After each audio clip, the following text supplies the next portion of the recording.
Live here on Drum Talk TV. Wow, I can't believe it's November 3rd. Dan Shinder here, coming to you from Globe, Arizona, 100 miles east of Phoenix, up in the mountains with my guest, Mirko De Maio, coming from just outside Napoli in Italy, freshly back from the tour with the Flower Kings. How are you, Mirko? Well, first of all, very happy to be here, Dan, and it's Thank it's you. been a while actually. Yeah, thank And you uh, very I, much. I'm not sure about the freshly, but yeah, I'm just back from the tour. Still freshening up, still getting used to being in his home time zone, let alone in his hometown, let alone at home, right? Yeah, yeah, it's more that, just being on in my bed. Yeah. You After did something like 25 hotels or something like that in 30 days, or give us those numbers. I saw you post about it and we talked about it earlier today. What were Oh, the I should pick it up again, but yeah, I mean, roughly it's like um what I count was like 25, 26 hotel rooms. Uh, I mean, in 30 days because we slept like a couple of days in one hotel, just a couple of nights actually. And yeah, maybe 8 countries. And that's a yeah, quick run in such a short time, that many countries and cities and hotels. just 2 days off, Yeah. this. And, That's crazy. Did they even yeah. count? No, no, indeed. I mean, and how how I counted this because I still have my tour book in on my phone. So I said, okay, maybe I can do this, just to show how glamorous is life of Yeah. a musician, And yeah, it's been tough, but it actually was okay. It was really okay. I mean, we've been treated very good. That's great. We're going to show a couple clips of Mirko. The first one is during sound check, and then we'll talk a little bit about the Flower Kings' new album and the tour they just finished. And I'm going to show a clip from a tour back in 2018. But let's start with this real quick. This is a warm up. Here we go.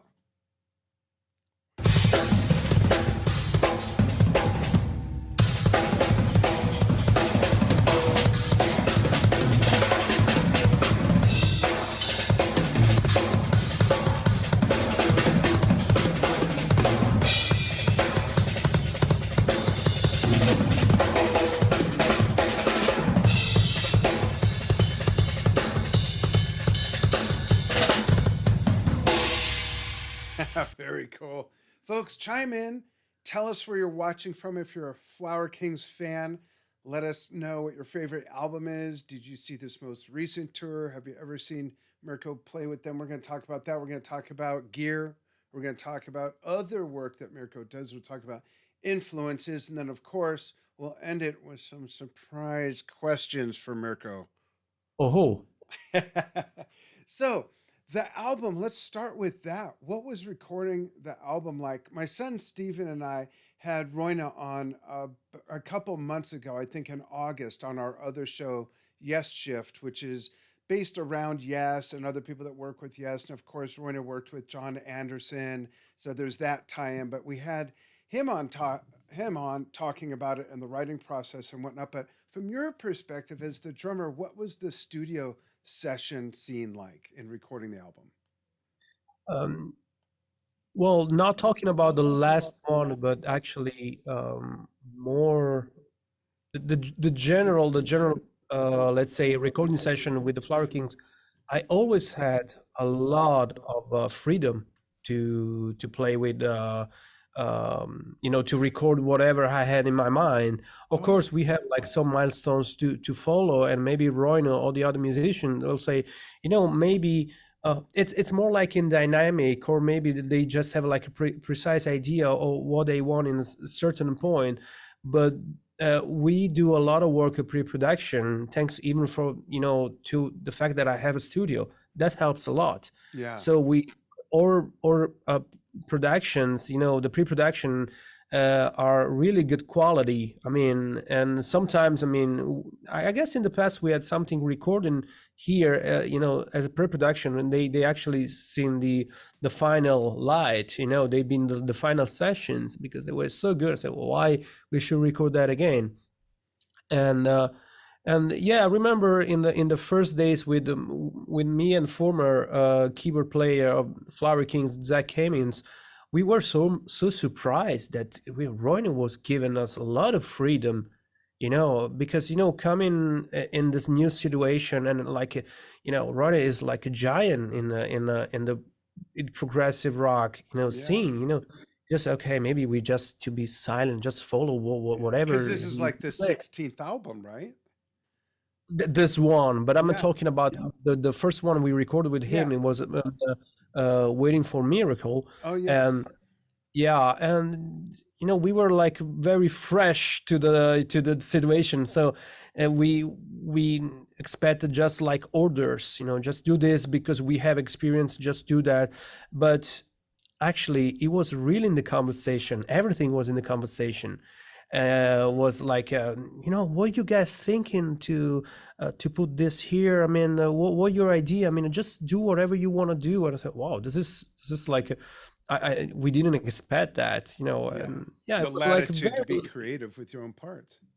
yeah. And back to the last album, they just asked me to, I mean, the song were pretty clear, and they just asked me to, let's say, release the kraken that was in me, That's so they just say, mostly was the bass player, Roy's brother Michael Stolt, say, just play the out of you, just Yeah. be a monster. And that's what I did. I just say, you don't have to tell me twice. I mean, yeah, I come from Deep Purple and Led Zeppelin. I mean, you just don't have to tell me twice. I mean, I Right. will play loud and punkish in a way. So and I guess the difference, that's the difference. Most of the fans noticed that it was like more wild way to play in the grooves, instead to be like a fusion kind of drummer, which I love it, but I don't think I have the right tools to do that. But and I had fun to record this, and it's been very quick. There's a lot of like first takes in the albums. We Wow. recorded this I remember we recorded this instrumental that it's now called a Doctor, where I don't remember that. I remember that I called it the Zappi thing. When in horror Frank Zappa, and but I don't know. I don't remember now the title of the final title. But there was like they had like old time signatures, and then we recorded just once. It was perfect. Wow, It was that's just great. perfect, and actually we recorded faster than the original version that I created, because all the song created on my on a drum pattern that I created, so and actually Ron is kind of genius on that. I mean, he just take like one part that maybe I can create rhythmically just on drums, and just he put melodies and stuff, and then we working together to just tailor something bigger, and epic in a way. So and it's been funny because it's a when just probably one day before the session say, oh, can we record this faster? Oh my god, it was already fast, but it was like kind of complex. And say, yeah, let's try, and actually we just did once, and I guess it worked. That's great. I didn't think to have the cover of the new album handy to pull up. Can you grab that drum head back there and show everybody Oh yeah, that sure, this sure, is sure. one of my favorite album covers ever? This is so beautiful. And I remember seeing footage from the tour of that being on the screen and stuff. Isn't that amazing? That's just Yeah, gorgeous. It's almost freaky, but it's beautiful. Well, actually, it's very beautiful. It's It not that is. freaky. You can see from if you close up a little bit, it's not really freaky. It's Well, the actually. eyeball coming out of a flower, I mean. But it's Oh beautiful, well, yeah, absolutely. yeah, yeah. But that's that's Prague. Yeah, absolutely. And that's why that album cover is so fitting to the music of the album as well.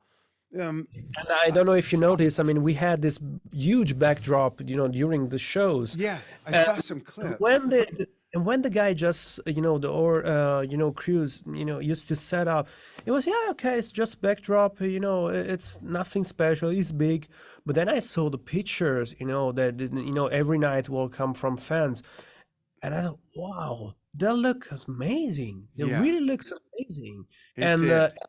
and you see this bass drum with the same artwork, and then you see the backdrop, and so wow, this is great.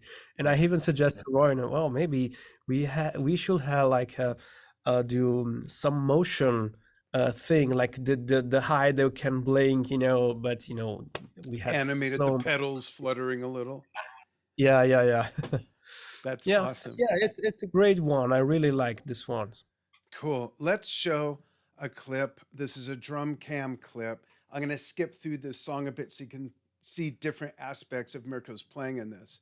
And this is There Is More to This World 2018. Check this out, folks, and we'll be back with Mirko for more.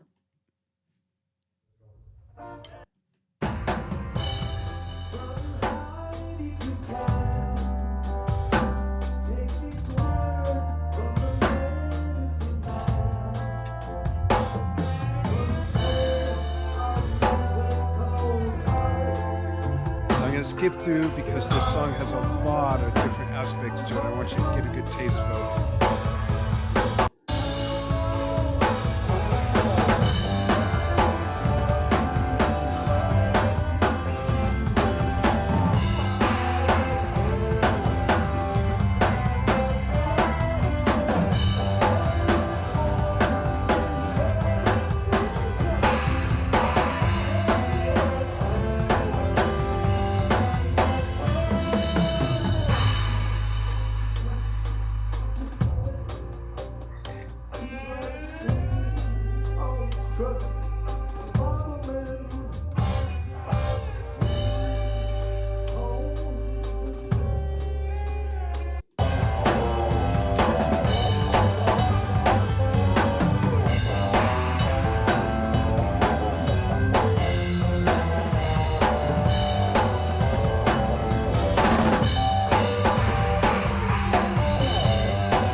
Very cool. I wanted to skip through so that they would get a taste of some different aspects on the song. It goes from so syncopated and rocking out to very soft subtleties. I love music like that. Is Prog your favorite music to play? Or when you play just for fun, do you play stuff more like Deep Purple and Led Zeppelin? Oh, I like to play everything. Yeah. I mean, probably that's why, I'm playing in a in a progressive rock band. Because it has Yeah. everything, all the different aspects. Yeah.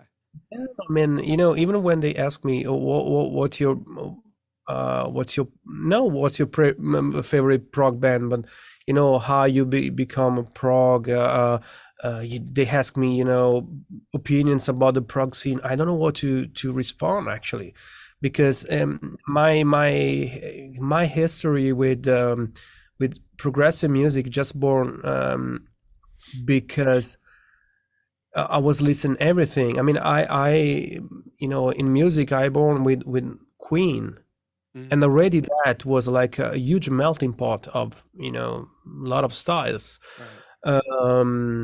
Then Sting. I mean, come on. I mean, Sting. How you can describe Sting's music? Yeah. Um, so from there, Dire Straits, then Deep Purple, as I mentioned, Led Zeppelin, and then ABBA. I listened a lot of ABBA Oh, and really? Beatles when I was a kid. So and when I was playing in my basement, in my grandpa basement, I was actually playing maybe one song, play along with one song from ABBA, maybe one thing from Queen, maybe something in from Iron Maiden. And say, okay, what what is that? Then I discovered, Jethro Tull, then Genesis, and say, okay, maybe this makes sense, and I started to be interested in prog music, but never like had the wish to become progressive rock music. And still, I don't think I'm progressive rock musicians. you know Interesting. uh I just love play drums, and I like to explore every dynamics, because I see more in dynamics. It's like having knowledge of some music language, and just Mhm. put that in the music you play in that moment.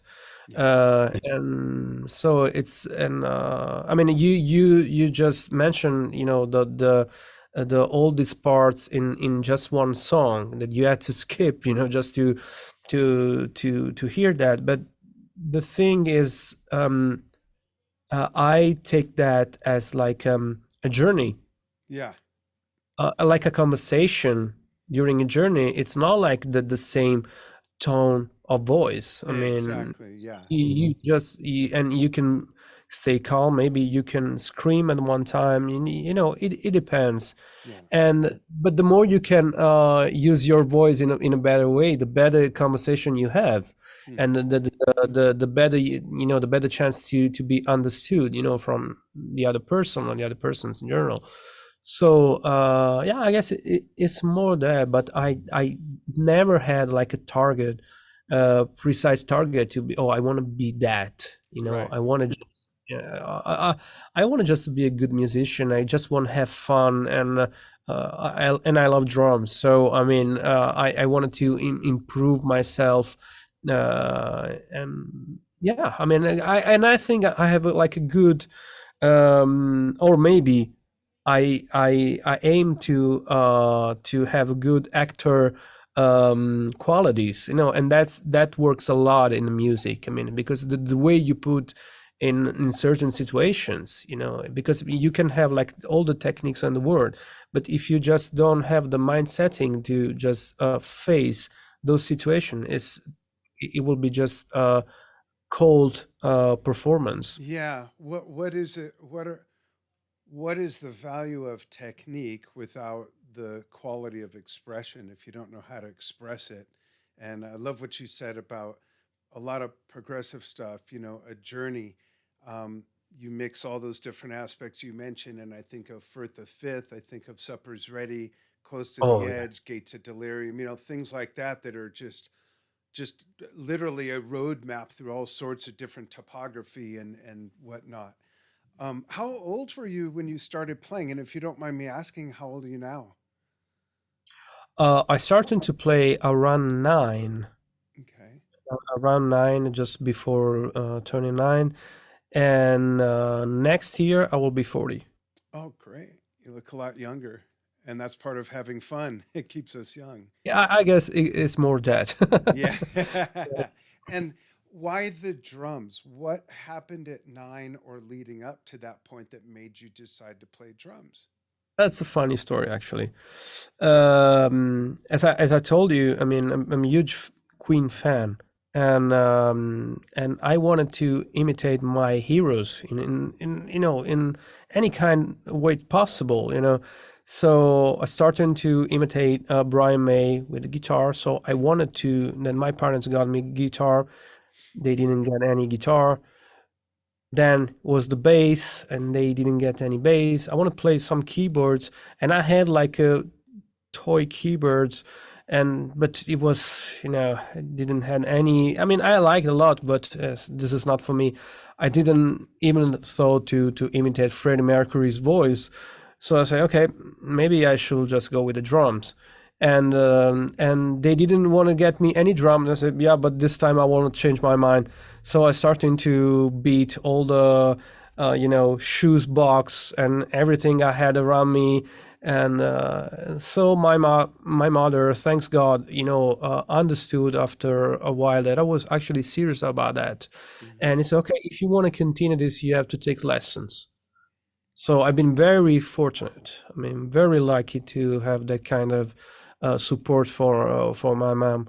So and yeah, so I started that. I took lesson with a drummer that actually now lives in United States. Call it Pepe Merola, Oh, and yeah. yeah, and I just studied just hands for 1 year, and Oh, then I wow. went.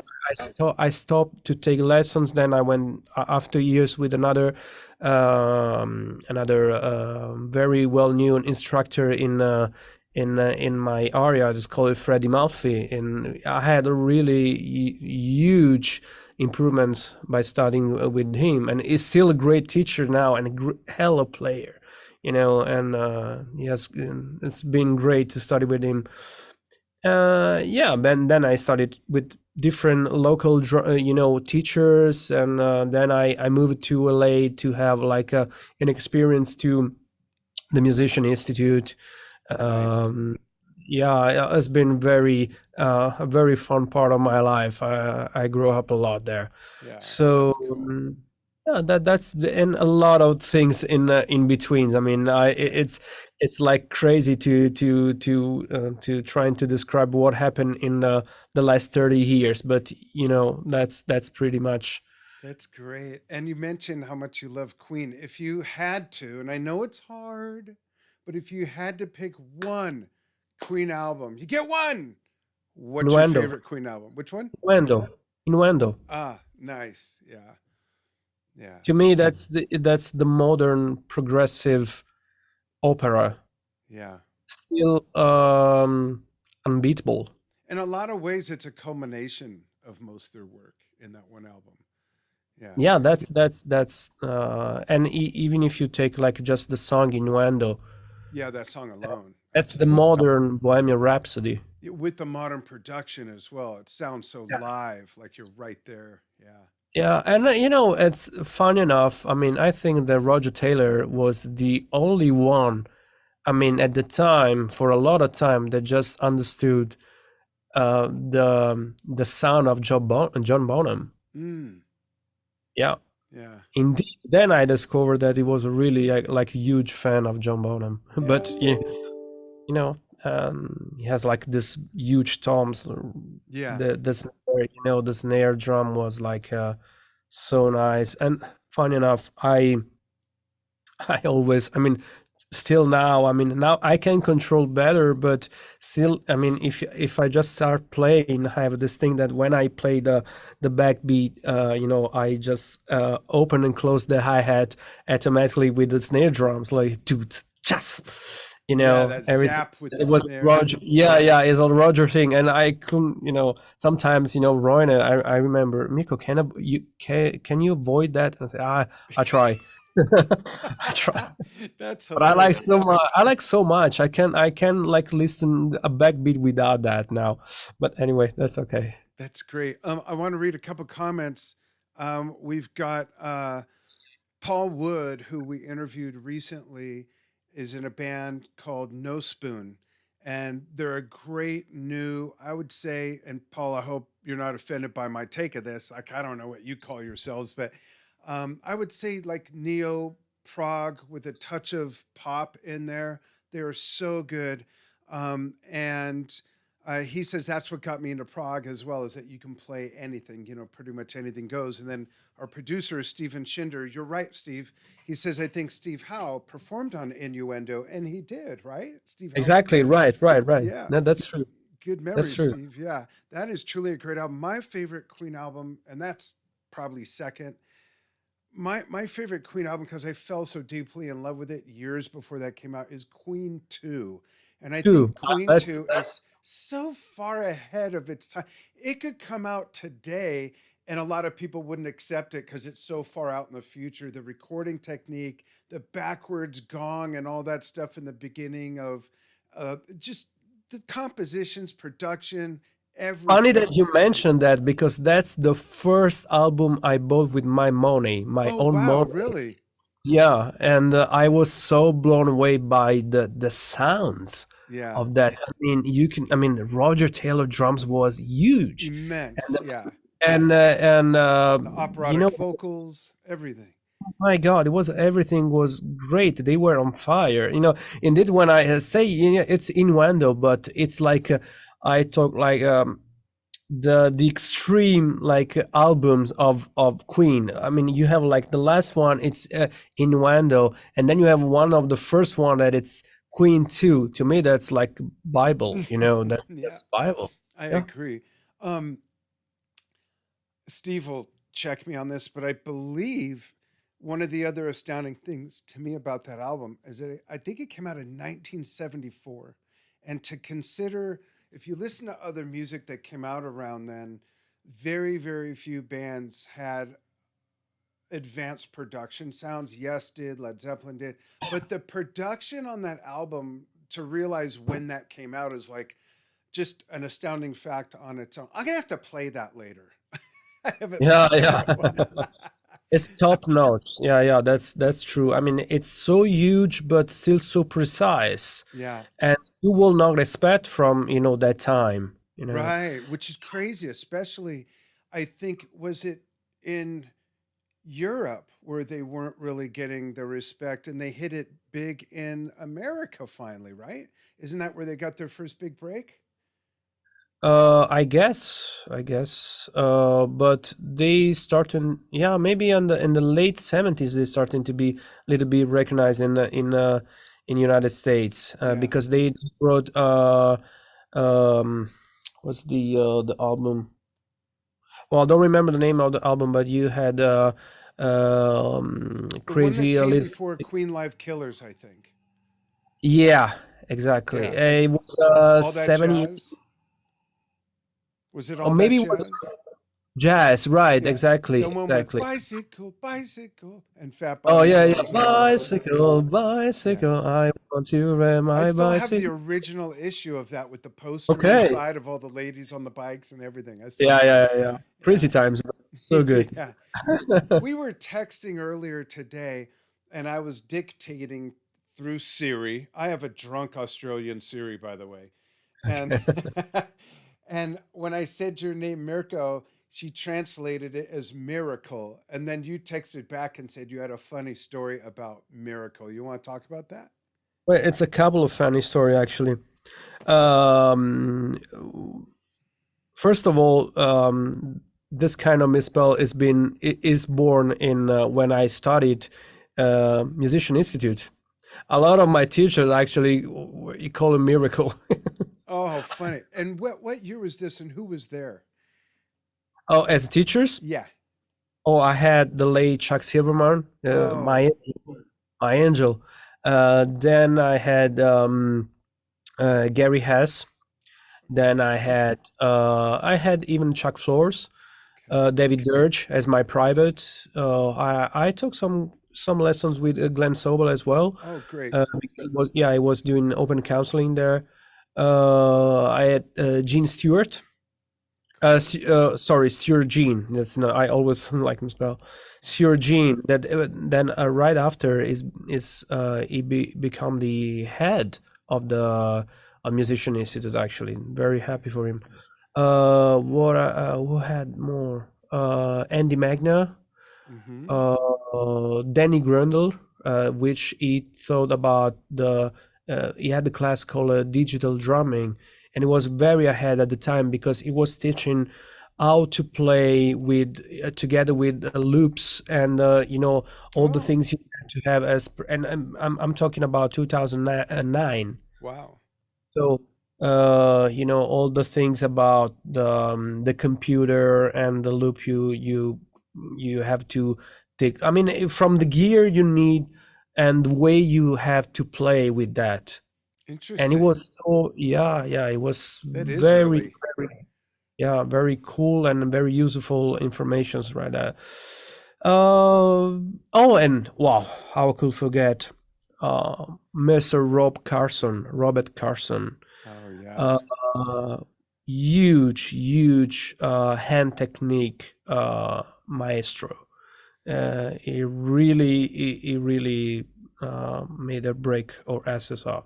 Was Really. Mr. Humphrey there at that time? One of No, Frank's no, Zappos no, virtual no, drummers? no.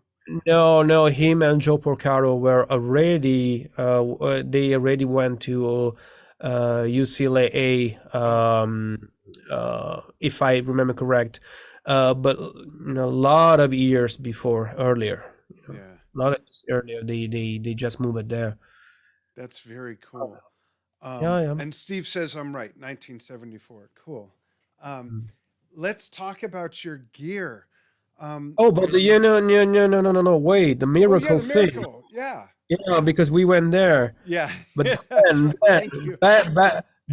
back to the Flower Kings era, we were recording the first album together. That its name it's Waiting Miracle. for Miracle. That's right. Duh. How interesting.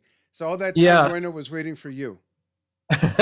No, I don't think so. But the thing is that me and Royna went to a Starbucks just like before starting the sessions in Stockholm, and we order like something to drink, and the guy, I have the picture. The guy just put in my name Miracle. Oh, you still have that Then still. I don't know why we forgot about that, but then later we decided to. There were like a lot of like tracks calling about waiting for miracle, and then we call it waiting for miracle. So this thing was going on around. It was like a destiny thing, you had to add the miracle thing, So yeah, that's actually That's a funny awesome. story that even Hasse love to recall every now and then. That's great. I love it. So let's talk about your gear. What talk about the whatever you want to, but I'd love to know, and I'm sure a lot of other drummers would like to know who love to geek out on gear. What are your shells made of? What are the sizes? What kind of heads do you use? And do you use different heads in the studio for the Flower Kings music versus live, or do you use the same heads? Feel free to, elaborate on any of the aspects of your gear that you'd like to. Well, first of all, I proudly and I endorse her, and I use Tama drums. Nice. I tell you proudly because I'm really proud to be with them. And even before endorsing them, I have like a old love for Tama. So I've been very lucky to be supported by this amazing company. My big blue And kit that you've seen is mostly a 1979 Tama Imperial Star, and that's the okay, original snare right there. okay, yeah, I can 14 see by the six drum and a here. half. Yeah. And yeah, the what I use in the studio and is actually a kit that I bought at the time Mm. before getting an endorsement from Tama, and and I believe in this kit a lot. I have a lot of trust in this kit. And then after times I just added a lot of toms more, a lot of bass drums more. But that's what I use in the studio, and it's a Tama Walnut from the Star line. Oh, yeah. And you know now I have like 8, 10, 12 rack toms. Then I have a 14 and 16 floor toms, and here it's like a 22 by 16 bass drum. And I remember when I bought this kit, I mean, it was just 5-piece configuration. When I bought this kit, I went to a local drum shop, and the owner, bless him, he suggests me to try this, and I say, oh, like 22 by 16. I was so used to the 22 by 18 at the time. Oh, I don't know. I mean, try. I said, Doom. Oh my God. Was a thunder. I said, what the hell? And from there, I didn't, from that time, I never wanted, 18 depth bass drum anymore. Yeah. And so this is like a classic configuration, but most of the time I skip the 8, and maybe if I need some more rack toms, I use the 13 rack tom, more like Jeff Porcaro, Mm-hmm. kind of situation that I use a lot when I do other recording stuff. And maybe just one floor tom. Then I have 24 bass drum and another 18 bass drums from the same series, same finish.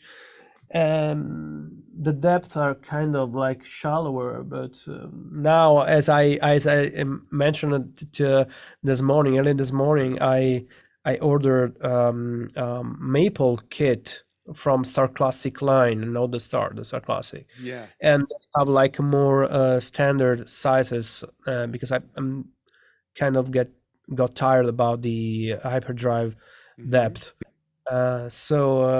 Yeah, that's basically what I use. I like to have more sizes to use, depending from what I have to record. And I usually use Remo Clear Ambassador on all the kit, Oh, clear top and ambassador. bottom. Yeah, top and bottom. Mm-hmm. On the toms and the floor toms. On the bass drum, I use the classic P3, and I tend to prefer the coated in the studio. Mm-hmm. Uh, but clear, it's fine enough. And on the snare drums, it depends what I have to do. I mean, I always start with an ambassador, coated, of course. Yeah. Maybe I can use an Emperor or like a CS, the control sound Yeah. one, always coated on the top, and ambassador resonance side. But it depends from the snare drum I'm using, and because maybe the ambassador on some snare drums, like the bell brass, can be a little bit too harsh. Yeah. So and maybe I can use like an Emperor or like a controlled sound on that. But the difference, between the kit that I can use live and in studio, it's first what kit I'm going to use, Mm-hmm. because it's not always like it's not imperative that I'm going to use the kit I request. I mean, to say, this time I request like a maple drum kit for the tour, but they didn't had any maple kits available because they were out of with other artists. So I ended to have to use was like a Birch Bubinga Mm-hmm. Star Classic, which is great. Yeah. But I already sent some ambassador clear to use on the set, and I had to say that it was not the most wise, the wiser decision to make, because I didn't like how the toms the rec toms maybe were okay, but the floor toms were totally not okay. So they had to be used for a lot of time before starting to sounding like the sound I had in my mind.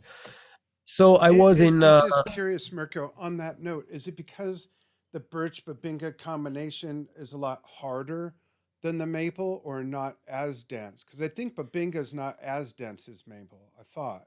But birch is a dense wood. So I'm wondering uh, what was it that made them not sound to your favor in the construction of the combination, rather, of those woods, probably, and the head. Then I don't know really. I start, and I trying to think about that, but then I even thought that at some point I started to think it was like a rental company kit that Tama got for me. I Mm-hmm. started to think, oh, maybe the ages are not that good anymore. So the drums had that done, doesn't sit properly on the shell. Oh. But then I was in Olomouc um, in Czech Republic, And I went to I found a store, like a music store, and I asked, "Do you have pinstripes?" And just because I don't kind of like pinstripes, but they like a very solution. When you have like a tough kit, Yeah. and so I got this kit and of pinstripe clear drum heads. And after a couple of shows, I just put on the show. I said, "Well, they sound great, actually." Oh wow. Very good. They sound very good. I mean, maybe you don't hear the quality of the shell, the real tone of the shell, but actually it's like a workhorse. It's really really got a solution, for that kind of problem. So so maybe I guess on that kit, Emperor will have been better solution. And being said that, I tend to prefer coated drum heads in general. Very But cool. it depends. It depends what I have to record Yeah. and what I have to play, actually. Very cool. Give us a rundown of your cymbal setup. Oh, that's what well, the setup, I cannot just really tell you because it changed a lot of times. But How about what's on the kit now? okay, now first of all, it's all Istanbul Agop cymbals, and they're Istanbul Agop? yeah, they're great. I mean, I really feel blessed that this guy just picked me up because Cool. their cymbal are great and the people are even greater. And I have starting from my left of the kit. So I have Xys Ion Crash 16. It's like almost like they have ozone from Sabian, like they have like yeah, with it's like holes. crash. Yeah. Then I have a 22 power China with rivets, which is called power, but actually it's just in the name because it's very light China, and I like to have on my left like the rivets one. That's cool. Then I have a traditional, still from Xist line, brilliant. Then I have 17 traditional. This is like a medium crash. I have mixed hi-hat. It's called a mixed hi-hat because it is like have a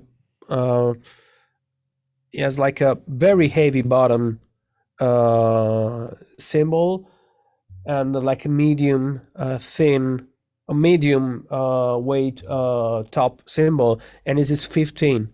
No That's more 14. exactly like my setup. I've got a very heavy 15 on the bottom and like a medium on top, and they're 15s. I love them. Yeah, no more 14 for me. I mean, no more 14, no more 13. I mean, if someone want to like a lighter sounds, yeah, I can do that. But that's my to-go hi-hat, and it's been years, a lot of years. Then I use 15s, and then I have some, let's say, prototype or discontinued models splashes that I like 6 inches splash, and because I love Vini Colaiuta, I love it. That's my religion. And I try to have that kind of sounds from my splashes. And I have 2 of them there. Then I have 10, and they made out of the Xist line. Those are the traditional Finnish ones. Then I have a 10 Xist traditional splash here. Then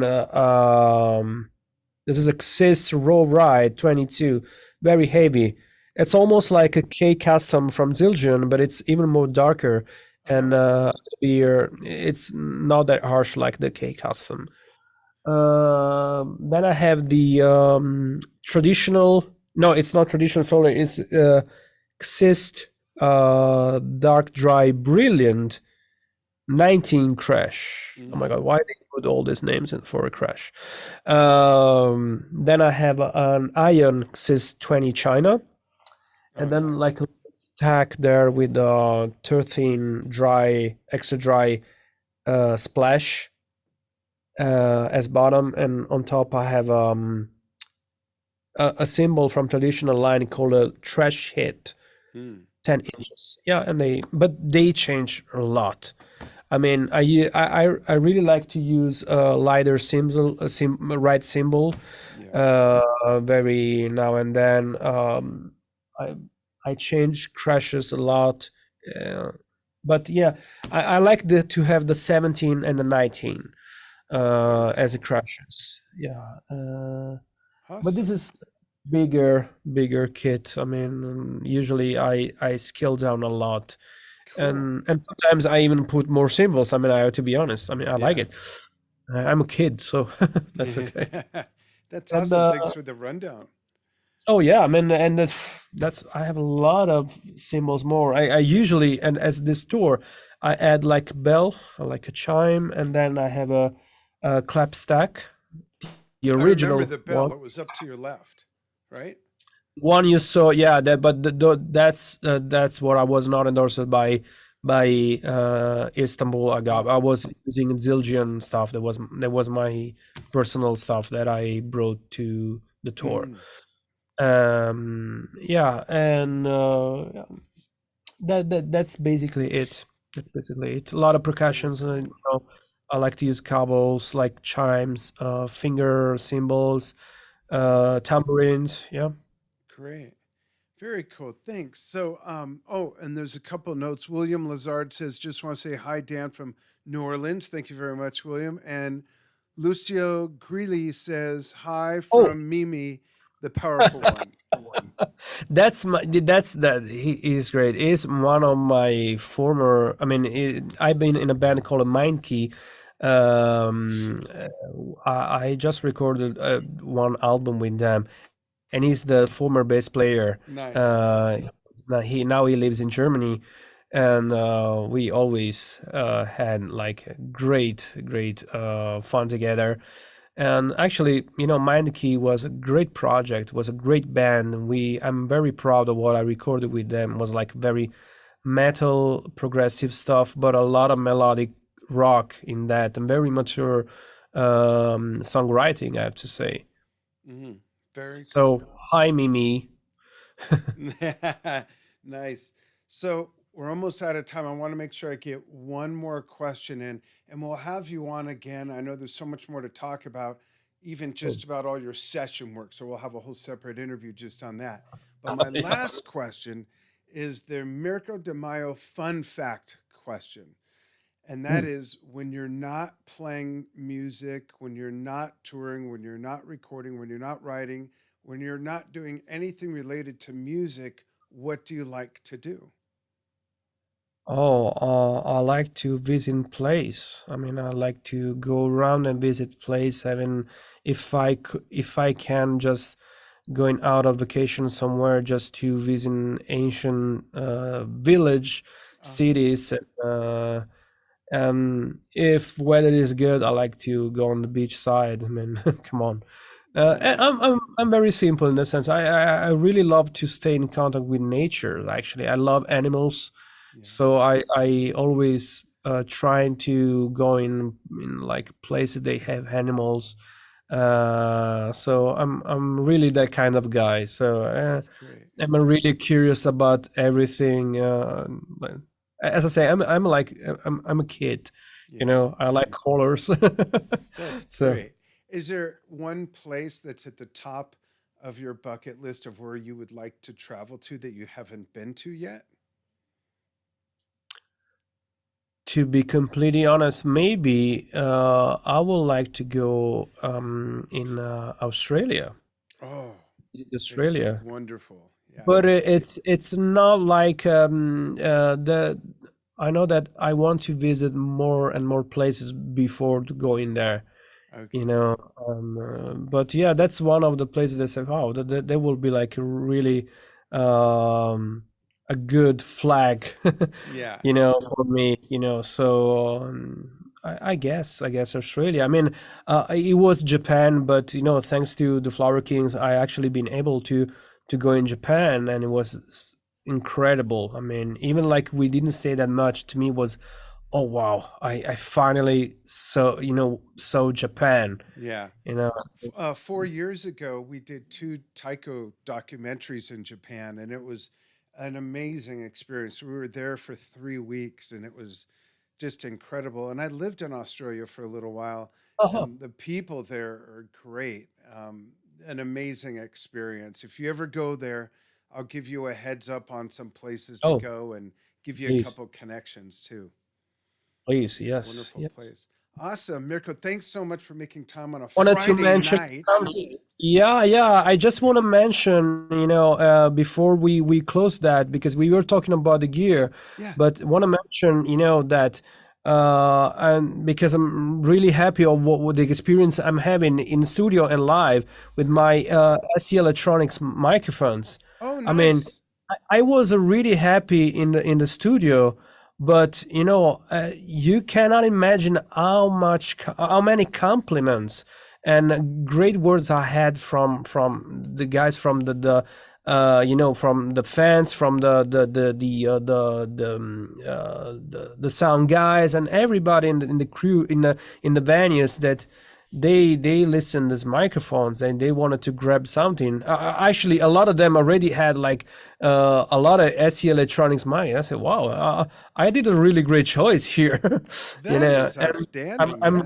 I'm Yeah. really I'm really happy and satisfied with this microphone. I really suggest them, and encourage to everybody. I mean, I'm not the only one. Just say, I mean, everybody just using them because they're great. They're That's really awesome. great.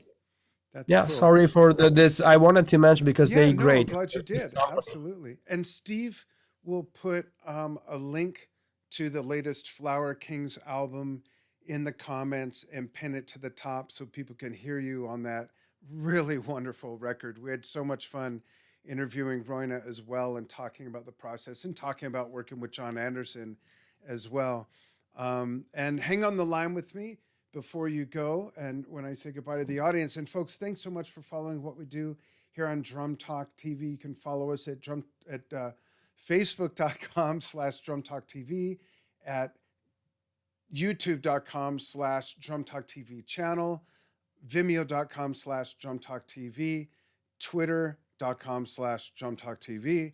And I think that you can go to drumtalktv.com, and for our new membership site, drumtalktvbrilliance.com. So check out all those channels, follow us wherever your favorite channel is.